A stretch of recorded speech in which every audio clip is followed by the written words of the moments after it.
sur la liberté. Il y a beaucoup de gens, ils confondent ce qu'on appelle liberté et libertinage. Bien-aimés, vous devez comprendre une chose. Quand un homme perd la capacité de réfléchir, il n'est plus un homme, il devient un animal. Dans le livre de 1 Corinthiens 6, le verset 12, écoute ce que la Bible dit. Tout m'est permis. Tu as sûrement entendu, ça je crois. Mais Paul dit, tout n'est pas utile. Tout m'est permis, mais tout n'est pas utile. La liberté sans l'esprit des limites n'est plus la liberté, ça devient l'esclavage déguisé. Tu dois mener ta vie avec des limites. Tu es libre de voyager. Tu es libre de prendre un couteau, de te poignarder toi-même. Tu es libre de faire ce que tu veux. Tu es libre de faire maintenant même. Tu dis, je veux faire ceci. Tu es libre. Mais écoute, dans la vie, s'il n'y a pas de limites, ça devient l'esclavagisme déguisé. Tu es esclave, mais toi tu crois que je suis libre. Non, tu es esclave, mais d'une façon déguisée.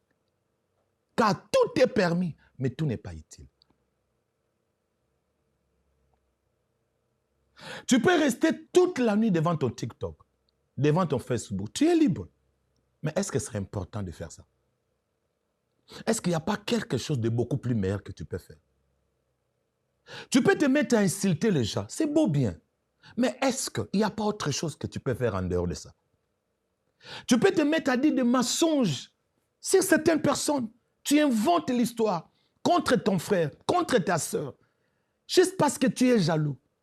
La question est celle-ci. Est-ce qu'il n'y a pas autre chose que tu peux faire en dehors de ça? Tout est permis, mais tout n'est pas utile. Nous devons réfléchir chaque fois que nous posons des actes. Je suis une femme mariée. Est-ce que c'est vraiment utile pour moi de tromper mon mari? Je suis un homme marié. Est-ce que c'est vraiment utile pour moi de tromper ma femme? Tout est permis, mais tout n'est pas utile.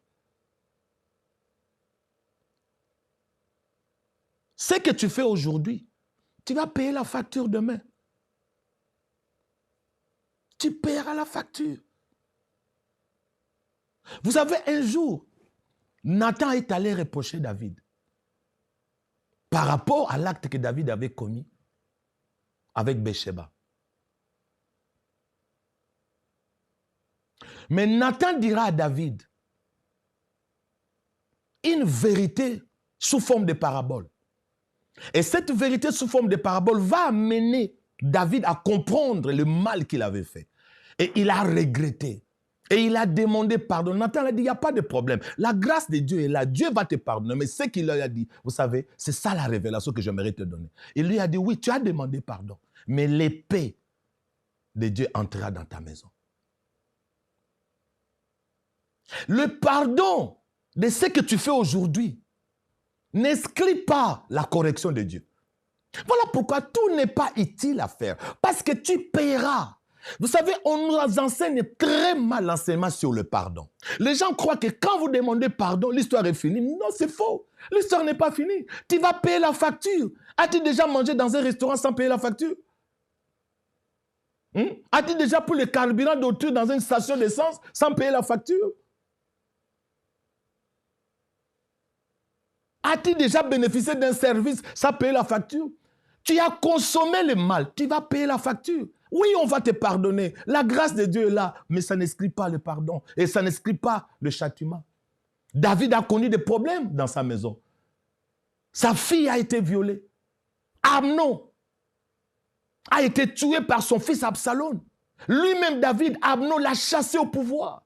Voilà les conséquences du mal que David avait commis, malgré qu'il avait demandé pardon. Dieu va te pardonner, mais tu paieras la facture. Voilà pourquoi je t'ai dit, tout est permis et tout n'est pas utile. Pendant que tu m'écoutes, tu veux faire du mal à quelqu'un. Est-ce que tu ne peux pas réfléchir à partir de cette exhortation que tu dois arrêter? Pendant que je suis en train de parler, tu es en train de dire de mensonges sur quelqu'un. Est-ce que tu ne peux pas arrêter? Parce que tu paieras la facture. La Bible dit le coupable ne restera jamais innocent. Que personne vous trompe. Le sang de Jésus, oui, ça pardonne, oui, mais tu paieras la facture.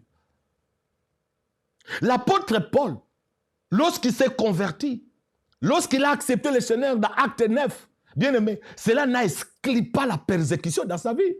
S'il y a des prophètes qui ont connu beaucoup de persécutions, l'apôtre Paul est parmi. Il a connu beaucoup de persécutions. Il a dit plusieurs fois, j'ai été dans des combats entre des faux frères, j'étais dans des naufrages, j'ai été ceci. Il a connu beaucoup de combats. Il payait la facture du mal qu'il avait fait aussi aux autres. Alors, ma réflexion est celle-ci.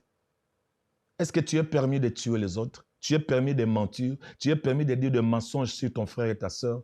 Tu es permis de maïr, par exemple? Est-ce que tu es permis de faire du mal à quelqu'un? Non. Aujourd'hui, réfléchis. Tout est permis, mais tout n'est pas utile. David l'a fait, il a payé la facture. Toi, tu le feras, tu paieras aussi la facture. Voilà pourquoi je te dis, réfléchis 2 fois.